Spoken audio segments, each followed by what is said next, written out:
thank you for joining us here at the World Hydrogen Congress in Rotterdam at our media center. It's a pleasure to having you here. To start our conversation, I always ask, and I'm curious, what was your personal journey from renewables now to hydrogen and to your current position at Avaada Group? I realized that India still does not have energy access to all, and around 350 million people did not have energy access. And energy being inversely proportional to poverty, I think what I was thinking at that point of time, that if I want to contribute back to the nation which has given me so much, the best way to contribute is to give electricity. And what better way than renewable energy to supply the electricity? That's how we got started. It's all about the purity of the source. So if you look at, we are using the abundance of sun and wind and transferring them into electrical energy and providing energy access to more and more Indian people. So that's a very fulfilling business. And to take it to the next step, what we added into our pure source is the source of water. So abundance of water, sun and wind, and converting them into electron and then into the molecule. So that's what it excites about us. Not only our source is pure, but the output which we make is also pure, and it doesn't harm the Mother Earth and climate at large. So we find it that business has to be done for the larger goal, not only for making wealth or creating wealth. So we have a concept called the concept of Purusharth, which means that it's good to make wealth, but the process of generating wealth has to be positive for the people, for the planet, and for the community as well. And this business gives us that opportunity. So yeah, but it's not only a good and sustainable business, it's also a very successful business in the meantime. So you're now one of the largest project developer around renewable energies in India, with projects not only in India, but also worldwide. So the next question is, what is then now, why the next step for you now towards hydrogen and green ammonia projects?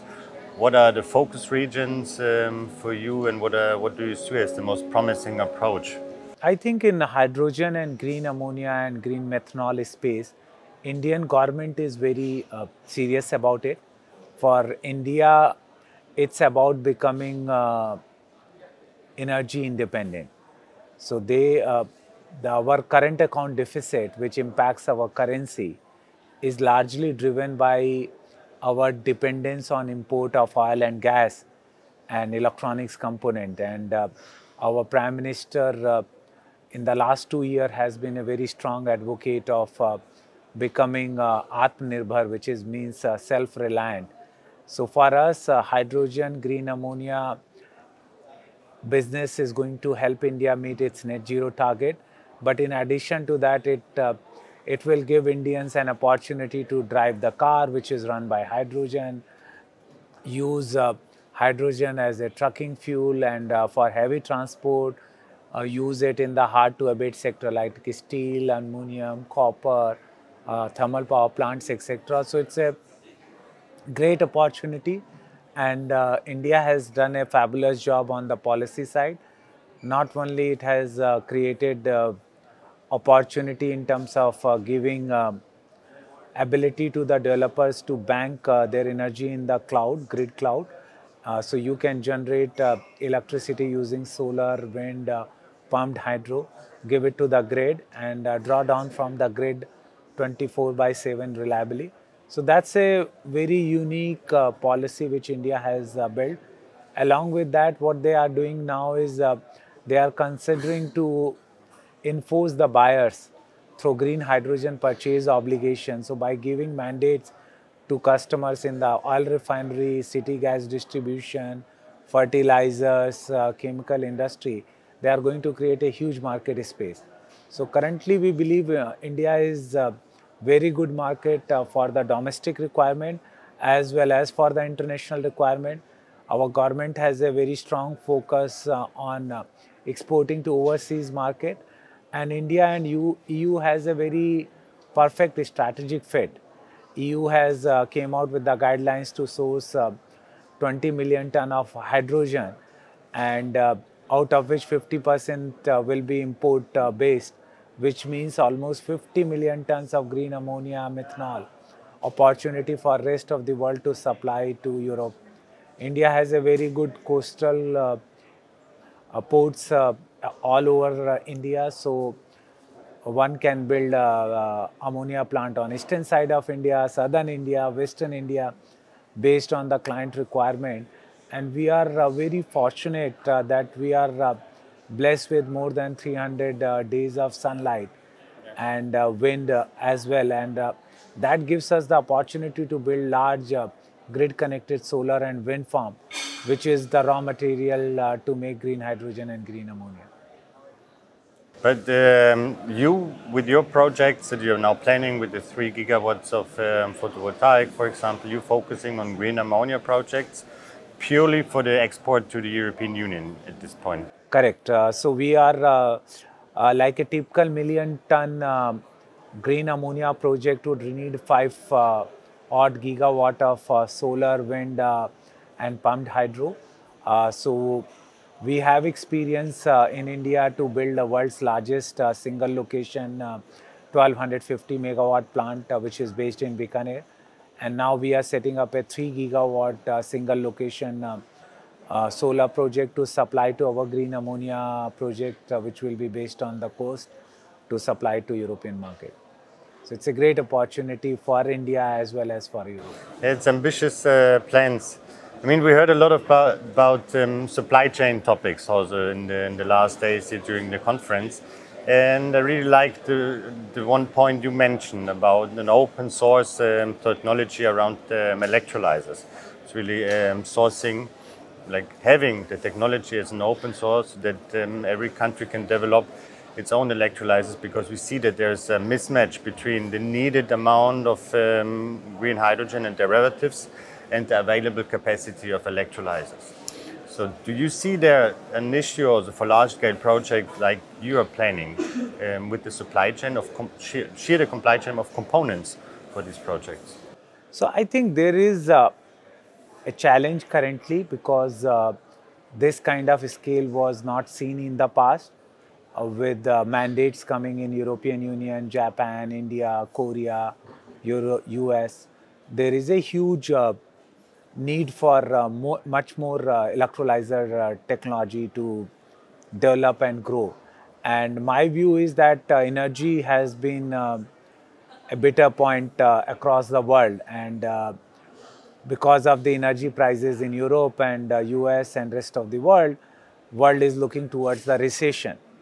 And green ammonia, green hydrogen, what it provides is a stable pricing regime. Because when you are doing the capex for the renewable energy project, your cost structure is fixed and your variable is not even 5%. So you can provide a fixed price, long tenure contract, which brings the stability around the energy prices. And I think that will also help to get better deal out of oil and gas company, because they manipulate their prices based on the supply demand, and that's what harms the rest of the world. And so in our view, if world really wants to solve the net zero problem and wants to live responsibly and sustainably, what we should do is encourage consumers to buy more and more green ammonia, green methanol, green hydrogen. And to reduce the cost of technology, government should consider to buy all the electrolyzer technology, whether it is alkaline, PEM or SOC, and put it on the open platform and let every company build its own advancement on those technologies, so that cost of electrolyzers can come below $300,000, where hydrogen pricing can come in the range of $2 or below.